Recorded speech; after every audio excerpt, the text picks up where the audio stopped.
En France, on lutte depuis longtemps contre les surtranspositions des normes européennes. Vous savez, souvent, je dis que les Américains innovent, les Chinois copient et l'Europe réglemente. Nous devons, mais vraiment, nous devons tout faire pour simplifier les choses, non seulement au niveau de l'Europe, c'est 25% de normes en moins, c'est des transpositions qui ne doivent pas être surtransposées en plus en France. Donc tout cela va nous conduire dans les prochaines semaines à travailler sur la nouvelle loi, sur la simplification, et on souhaite en tout cas associer le maximum de monde, le maximum de parties prenantes pour travailler sur la simplification dans notre pays. Monsieur le Premier ministre, chers collègues, la France est l'un des pays les plus complexes sur le plan administratif en Europe. Coûtant du temps toujours, de l'argent certainement, l'inflation normative pèserait près de 3% de notre PIB. Nous avons essayé d'y répondre depuis 7 ans, mais force est de reconnaître que nous n'y sommes pas. Pire encore, nous entretenons, nous décideurs publics, nous législateurs, cette inflation normative. Dit crûment, un amendement, c'est un CERFA de plus. Monsieur le Premier ministre.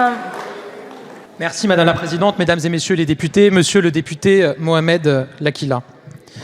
J'ai une conviction que j'ai partagée ici même dès ma déclaration de politique générale. Notre pays croule encore trop sous les normes.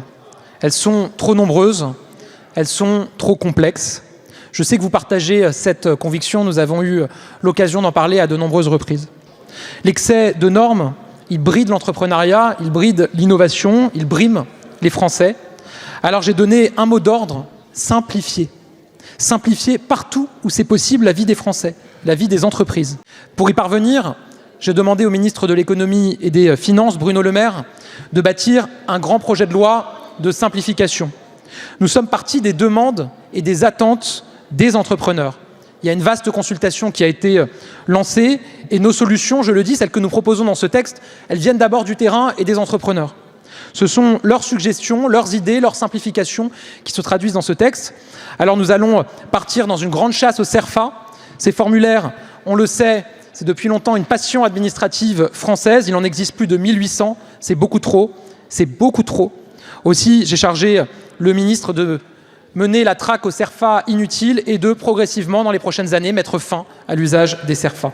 Nous allons créer un test PME pour évaluer systématiquement l'impact de toute nouvelle norme sur les entreprises et pour écarter celles qui seraient trop lourdes et inutiles. C'était une demande forte de la CPME et c'est l'assurance que les PME seront désormais associées dès l'origine systématiquement à la conception des normes qui les concernent. Nous allons prendre des mesures pour mieux protéger les TPE-PME dans leurs relations avec les banques et les assureurs parce que les entrepreneurs ne comprennent pas, et moi non plus, pourquoi ils ne peuvent pas bénéficier des mêmes offres comme particuliers et comme entreprises. Nous allons relever les seuils au-dessus desquels des contrôles de concentration se déclenchent. C'est une mesure attendue, nécessaire, utile pour permettre aux PME de grandir sans se heurter immédiatement à un mur de contrôle supplémentaire. Monsieur le député, ce ne sont que quelques mesures de ce projet de loi.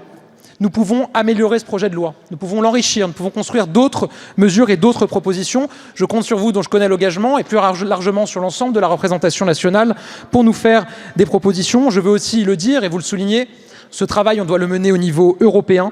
On y est résolu, et c'est une piste, et c'est un axe qu'a rappelé le président de la République lors de son discours de la Sorbonne. Je vous remercie.